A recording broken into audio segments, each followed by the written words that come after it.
Hello students. पिछले video में हम लोग reactions of metals with water देख चुके थे, है ना। हमने देखा था कुछ मेटल्स है जैसे अल्युमिनियम, आयरन, जिंक, ये वाटर्स के साथ रिएक्ट नहीं करते हैं। पानी चाहे ठंडा हो या गर्म हो, ये रिएक्ट नहीं करते हैं, लेकिन स्टीम के साथ रिएक्ट कर जाते हैं। थोड़ी सी टेम्परेचर इनका थोड़ा सा बढ़ाने से ये लोग वाटर से रिएक्ट कर लेते हैं। कुछ मेटल थे जो ठंडे पानी से रिएक्ट कर लेते हैं, जैसे सोडियम, पोटेशियम, कैल्शियम, ये सब कोल्ड वाटर से रिएक्ट कर लेते हैं। मैग्नीशियम हॉट वाटर से रिएक्ट करता है। अल्युमिनियम, जिंक, आयरन, ये सब हॉट वाटर से भी रिएक्ट नहीं करते हैं, सिर्फ और सिर्फ स्टीम से रिएक्ट करते हैं। सबके रिएक्शन में कैपेबिलिटी ऑफ डूइंग रिएक्शन, इसको रिएक्टिविटी बोलते हैं। कितना एक्टिव मेटल है, सब में फर्क है। लेड, कॉपर, गोल्ड, सिल्वर, ये सब तो रिएक्ट ही नहीं करते, चाहे कैसा भी पानी हो। स्टीम भी हो तो भी रिएक्ट नहीं करते। तो वाटर को हम लोग देख चुके थे, कुछ और देखते हैं आज। अब आता है reaction of metals with acids. Acid से रिएक्शन कैसे, मेटल कैसे रिएक्ट करेंगे। थोड़ा बहुत तो हमने देखा ही था, मेटल जब भी एसिड से रिएक्ट करेंगे तो एक सॉल्ट मिलता है और हाइड्रोजन गैस मिल जाती है ना। जैसे मेटल को डाइल्यूट एसिड से अगर डाल दिया जाए, एक मेटल तो सॉलिड होगा, उसको डाइल्यूट एसिड में यदि डाल दिया जाए तो एक मेटल सॉल्ट मिल जाता है ना। जो एसिड हुआ उसका करस्पॉन्डिंग सॉल्ट मिल जाएगा, प्लस हाइड्रोजन गैस। ये हाइड्रोजन जो है गैस के फॉर्म में निकलेगा, हाइड्रोजन तो किसी और फॉर्म में मिल नहीं सकता है। तो मेटल के साथ, सॉल्ट के साथ हाइड्रोजन गैस हमें मिल जाती है। जैसे मान लो सोडियम मेटल है और एसिड है हमारे पास sulphuric acid, pen.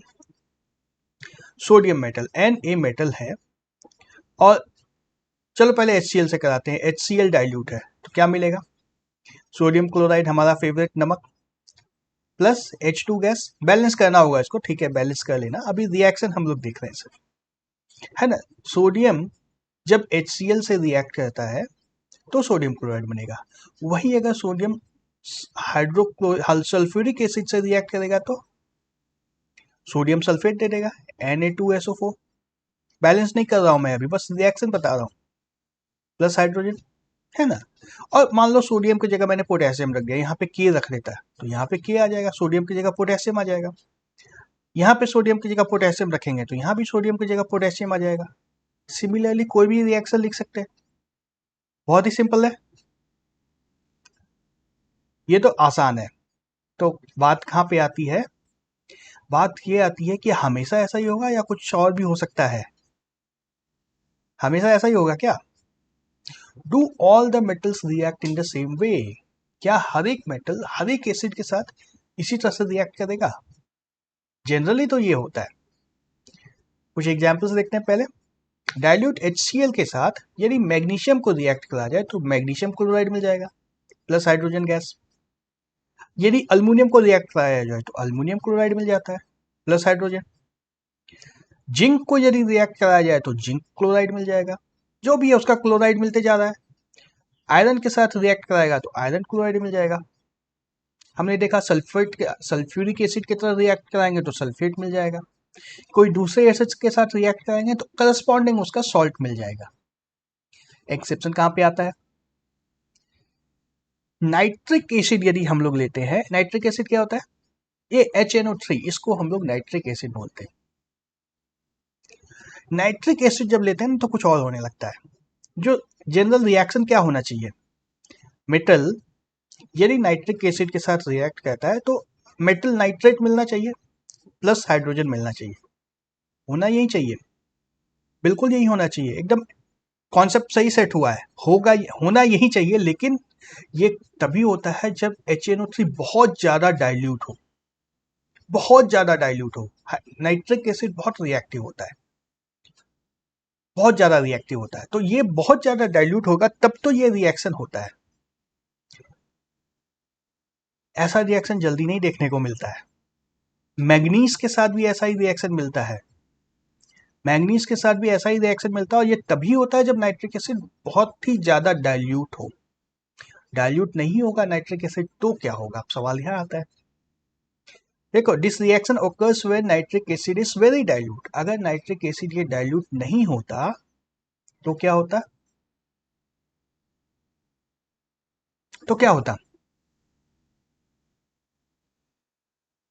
With all other metals, या तो मेटल बदल दो, मैग्नीज और मैग्नीशियम की जगह कोई दूसरा मेटल ले लो, या नाइट्रिक एसिड का कॉन्सेंट्रेशन कुछ और बढ़ जाता है, तो क्या होगा? Hydrogen gas is oxidised to water. ये हाइड्रोजन जो निकला है ना, हाइड्रोजन कहाँ जाएगा? सबसे पहले तो सॉल्यूशन में ही रहेगा, और सॉल्यूशन में नाइट्रिक एसिड भी है ना?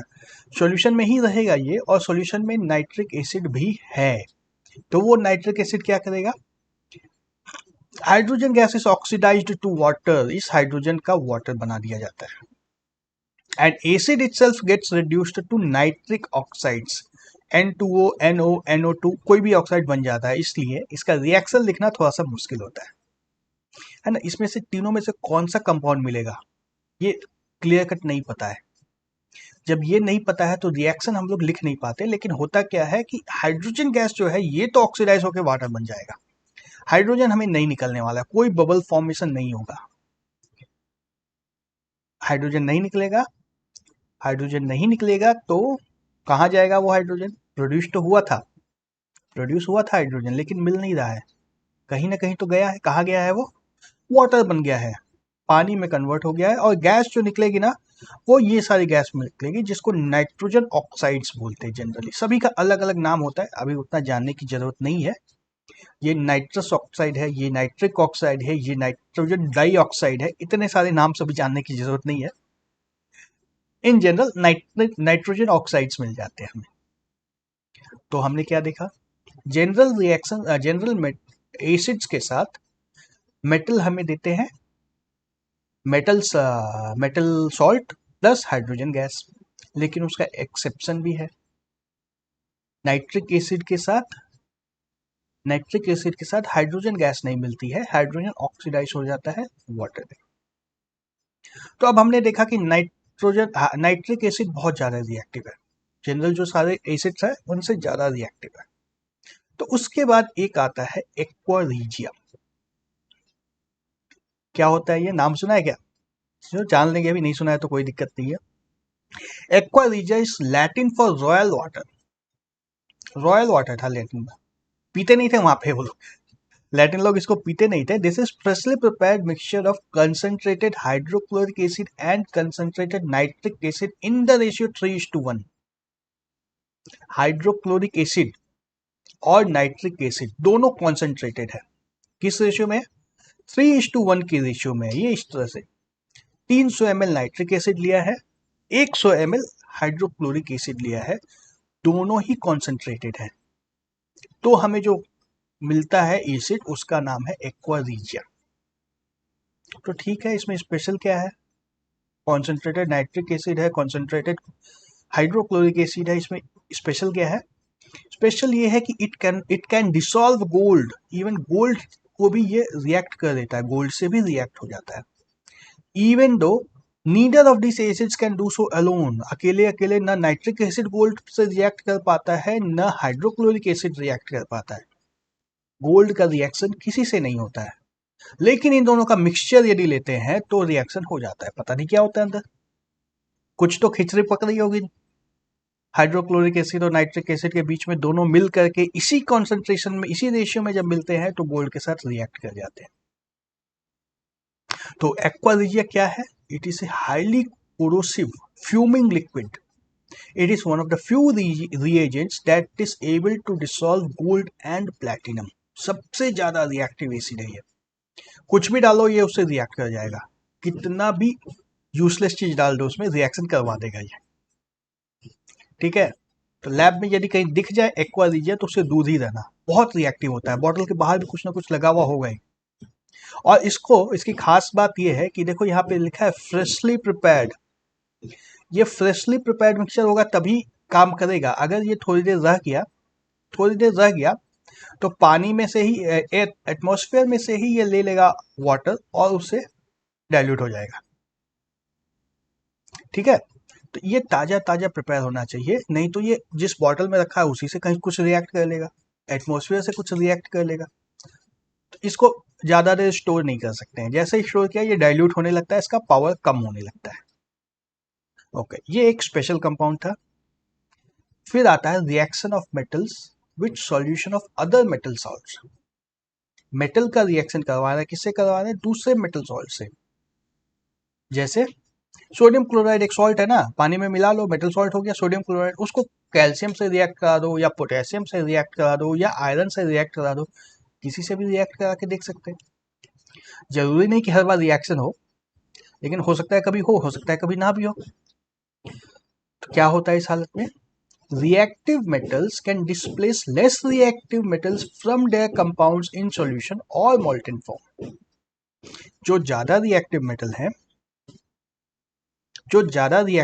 है, वो लेस रिएक्टिव मेटल को डिस्प्लेस कर देते हैं। डिस्प्लेसमेंट रिएक्शन पढ़ा था ना, this is a displacement reaction पढ़ा था ना। सॉल्यूशन में से अगर कॉपर सल्फेट लिया, उसमें आयरन डाल दिया, तो आयरन कॉपर को डिस्प्लेस कर देता है। याद आता है इस तरह का कुछ? वही डिस्प्लेसमेंट रिएक्शन हो जाता है यहाँ पे। सॉल्यूशन में से मेटल को एक मेटल दूसरा मेटल डिस्प्लेस कर देता है। Displacement reaction gives better evidence about reactivity of metals. देख रहे हो कौन सा मेटल ज्यादा रिएक्टिव है, ये डिसाइड करने में हम लोग को काफी परेशानी हो रही थी। कोई एसिड से रिएक्ट करता है, कोई हॉट वाटर से करता है, कोई कोल्ड वाटर से करता है, और जब नहीं होता रिएक्शन तब हम लोग फंस जाते थे, कौन सा ज्यादा रिएक्टिव है कौन सा नहीं है। लेकिन डिस्प्लेसमेंट रिएक्शन करके चेक कर सकते हैं हम लोग। जैसे ही एक मेटल ने दूसरे मेटल को डिस्प्लेस किया, जैसे अगर मेटल ए ने डिस्प्लेस किया metal B from its solution, then A is more reactive than B. समझ में आ रही बात? बहुत ही आसानी से इसे डिसाइड कर सकते हैं कौन सा मेटल ज्यादा रिएक्टिव है। रिएक्शन क्या होगा यहाँ पे? Metal A plus salt solution of B. B का सॉल्यूशन बना हुआ है, सॉल्ट का सॉल्यूशन बना हुआ है, और ए सॉलिड मेटल है। इन दोनों को जब डालेंगे तो रिएक्शन क्या होगा? बी अलग हो जाएगा, सॉल्यूशन से बी निकल जाएगा, अलग हो जाएगा मेटल बी, और ए का सॉल्यूशन बन जाएगा। यदि ये रिएक्शन हो गया तो इसका क्या मतलब है? A is more reactive than B. ये नहीं हुआ मतलब B is more reactive than A. तो जिस भी दो मेटल में कंपेयर करना है, ये रिएक्शन करा के हम लोग चेक कर सकते हैं। तो रिएक्शन होगा या नहीं होगा, अगर ये पूछा जाए, कोई भी अगर मैंने दे दिया दो मेटल्स का नाम, एक का सॉल्ट सॉल्यूशन दे दिया, एक मेटल दे दिया, रिएक्शन होगा या नहीं होगा, ये कैसे पता चलेगा? ये पता चलेगा जब हमें पता हो कौन सा ज्यादा रिएक्टिव है ना। जो ज्यादा रिएक्टिव है वही रिएक्ट करेगा। तो अगर पहले लैब में जाएंगे तब तो डाल के चेक करेंगे, लेकिन अगर क्लासरूम में या एग्जाम में क्वेश्चन आता है तो हमें तो पहले से पता होना चाहिए ना कौन सा ज्यादा रिएक्टिव है। तो क्या किया गया है, एक रिएक्टिविटी सीरीज बनाई गई है, मेटल्स की रिएक्टिविटी सीरीज बनाई है। क्या होती है ये? It is a list of metals arranged in order of their decreasing activities. सबसे ज्यादा एक्टिविटी सबके ऊपर है, सबसे ज्यादा एक्टिव मेटल ऊपर है, कम एक्टिविटी वाला मेटल नीचे है। ठीक है, सीरीज एक लिस्ट है, मेटल्स का लिस्ट है। जैसे जैसे ज्यादा सबसे ऊपर सबसे ज्यादा रिएक्टिव, टॉप रैंक का, सबसे ऊपर टॉप रैंक का। उसके बाद जैसे जैसे कम रिएक्टिविटी होती जाती है, नीचे नीचे नीचे नीचे आते जाते हैं। जैसे गोल्ड हमने बात की, किसी से रिएक्ट नहीं करता है, गोल्ड सबसे नीचे होगा, back benches, bottom of the list. इसीलिए गोल्ड के ऑर्नामेंट्स बनते हैं, जैसा रखोगे वैसा ही रहेगा, उसके साथ कुछ नहीं होने वाला। कभी सुना है 50 साल पुराना आयरन का कुछ यूटेंसिल मिला या कुछ भी मिला, जैसा था वैसा ही है। आयरन खराब हो जाता है, गोल्ड कभी खराब नहीं होता है, इसलिए गोल्ड के ऑर्नामेंट्स बनते हैं। लीस्ट रिएक्टिव है वो। तो after performing displacement reactions, the following series known as the reactivity और activity series has been developed. हजारों तरह के रिएक्शन जैसे मन से तैसे रिएक्ट करा करके एक फाइनल सीरीज बनाई गई है। क्या है वो सीरीज? ये सीरीज है। सबसे ऊपर इसमें आता है पोटेशियम, सबसे ऊपर है पोटेशियम, सबसे ज्यादा रिएक्टिव है। फिर आता है सोडियम, पोटेशियम से कम रिएक्टिव है सोडियम। फिर आता है कैल्शियम, फिर मैग्नीशियम, फिर एल्यूमिनियम, जिंक, फेरम, ये आयरन को बोलते हैं, Fe आयरन को बोलते हैं ना, आयरन का सिंबल है, लैटिन में इसका नाम फेरम था। हम लोग इसको आयरन के नाम से जानते हैं। फिर आता है tin, lead, copper, mercury, silver and gold. हम लोग को इतने ही मेटल के बारे में पढ़ना है। मेटल और बहुत सारे होते हैं, सीरीज में कहीं ना कहीं वो तो जरूर आएंगे, लेकिन हमें उन सब मेटल से कोई काम नहीं है। हमें सिर्फ और सिर्फ इतने ही मेटल के बारे में पढ़ना है। ठीक है, और कोई मेटल का नाम याद आ रहा है क्या? कोई जो अभी तक पढ़े होंगे हम लोग? एक मेटल था मैंगनीज, एक रिएक्शन हमने देखा था ना नाइट्रिक एसिड के साथ, वो हाइड्रोजन गैस देता है। इस लिस्ट में नहीं है वो, लेकिन मैंगनीज मेटल है वो, तो उसकी रिएक्टिविटी हमें नहीं जाननी है। एक बार मेटल का नाम आया था सीशियम, वो भी मेटल है लेकिन इस लिस्ट में नहीं है, तो हमें उसकी रिएक्टिविटी नहीं जाननी है।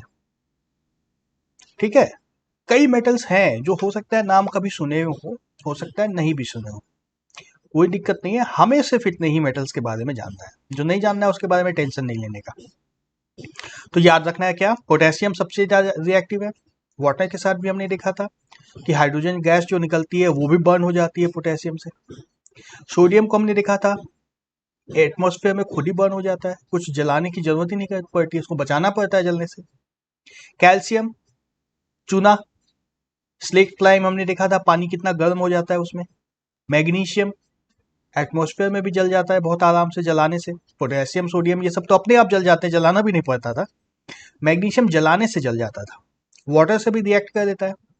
एल्यूमिनियम हॉट वाटर से रिएक्ट करता है ना। उधर उसके बाद आए थे ये सब जो स्टीम से रिएक्ट करते हैं, जिंक और आयरन स्टीम से रिएक्ट करते हैं, कोल्ड वाटर से रिएक्ट नहीं करते हैं, बर्न आराम से नहीं होते हैं, ये सब कुछ बहुत मुश्किल से जलते हैं। टिन, लेड, कॉपर ये सब तो पानी से रिएक्ट ही नहीं करते थे, स्टीम हो या कुछ भी हो, जलते भी नहीं है जल्दी से ये सब, तो ये वाले कम रिएक्टिव मेटल्स है। ठीक है, देखो सबसे ज्यादा इसमें भी यदि बात की जाए तो हमें ऊपर वाले तो दोनों याद रखने ही होंगे, सोडियम की क्या हो रहा है हाइलाइटर, पोटेशियम हमें याद रखना ही है, सोडियम, ये दो तो याद रखना ही रखना है। उसके बाद देख लेना कि बीच में आता है हमारे पास अल्युमिनियम, आयरन, ये सब बीच में आते हैं, जिंक, और सबसे नीचे तो गोल्ड आता है, ये तो भूल नहीं सकते हो। गोल्ड के ऊपर सिल्वर आता है, ये भी नहीं भूल सकते हो, और ये सब उसी के आसपास आते हैं। लेकिन हमें ये पांच जो है सबसे पहले इन पांच को रखना होगा। सबसे ऊपर पोटेशियम, फिर सोडियम, उसके नीचे एल्युमिनियम, कैल्शियम ऊपर ही आता है, कैल्शियम को भी याद रखने में ही रख लो, कैल्शियम। उसके बाद aluminium, zinc, iron, aluminium, zinc, iron, ठीक है। और सबसे नीचे वाले दो गोल्ड एंड सिल्वर, मेनली यही आते हैं, मेनली यही आते हैं। लेकिन ये सारे के सारे सिलेबस में हैं, इस लिस्ट में मैंने उतने ही मेटल्स को रखा है जो कि हमें एग्जाम में आने वाले हैं, आ सकते हैं, आने वाले की कोई गारंटी नहीं ले सकता है, आ सकते हैं। तो ये होती है रिएक्टिविटी सीरीज ऑफ मेटल्स। कौन सा मेटल कितना रिएक्टिव है इस सीरीज में हम लोग देख करके डिसाइड कर सकते हैं। और चूंकि हमारे सिलेबस में है तो हमें तो दिमाग में भी रखना है इसको। चलो इस वीडियो को यहीं पे स्टॉप करते हैं, नेक्स्ट वीडियो में हम लोग कुछ क्वेश्चन आंसर देखेंगे एनसीईआरटी टेक्स्ट बुक के। ओके, तब तक के लिए बाय बाय।